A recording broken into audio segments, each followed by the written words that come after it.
An American muscle car without burnouts? What's next? A 4th of July without fireworks? Barbecues without beer? Football without repetitive brain trauma? That's exactly what Dodge is proposing with its all-wheel drive Challenger GT. It robs any hope of a rear tire fire, trading old-school juvenile fun for modern all-weather traction. It's a segment first, and a potentially wise move to rescue sinking muscle car sales with all-season utility. To turn a pony into a mountain goat, the Challenger receives the driveline hardware found in its sibling, the Charger SXT AWD. The addition of a driven front axle and accompanying componentry increases the overall mass by 157 pounds, bringing the total to a whopping 4,103. At least the modified Charger Police Cruiser suspension does a noteworthy job of handling the additional weight. The steering is responsive, and the side-to-side athletics are well-mannered even as the all-season tires howl through apexes. Controlling body roll comes with compromise, however, as the overall ride is firm and busy over undulating surfaces. That said, the tall, 55 series tires diminish harsh impacts relative to the 40 and 45 series rubber on higher-spec Challengers. Calling this Challenger the first all-wheel drive muscle car may be a bit of a stretch, though, since it's not all that muscular. Powered by FCA's familiar 305 horsepower Pentastar V6, the Steel Horse makes it through the quarter-mile in 14.8 seconds.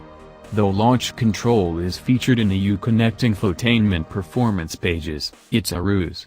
A 3,500 revolution per minute launch can be selected, but the torque converter limits engine speed to 2,500 revolutions per minute while stationary, creating an uneventful dash from 0 to 60 miles per hour in 6.3 seconds.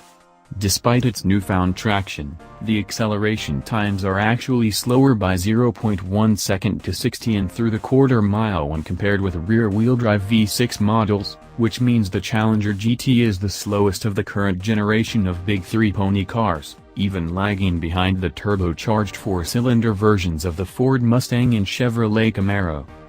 Torque is routed solely through an 8-speed automatic transmission, a manual is not available. The all-wheel drive system, capable of decoupling the front axle to reduce parasitic loss and increase efficiency, favors rear drive most of the time.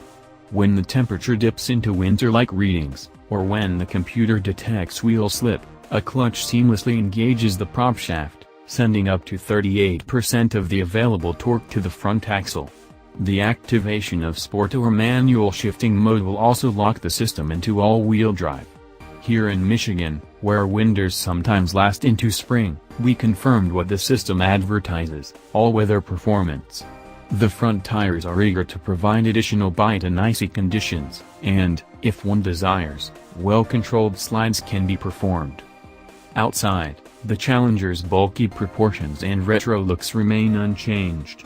The GT's standard 19-inch wheels house front rotors that are 1 inch larger than those on SXT trims, although any benefit is lost to the all-season rubber. Our GT required 176 feet, 14 more than the last Challenger SXT we tested, to stop from 70 miles per hour. Starting at $34,490, the GT offers a higher degree of four-season capability than its Ford and Chevy competitors. But selling the soul of the American muscle car to gain cold weather practicality feels a little like trading glory for comfort. We'd stick with a rear-drive V8 and swap to winter tires when the frost settles.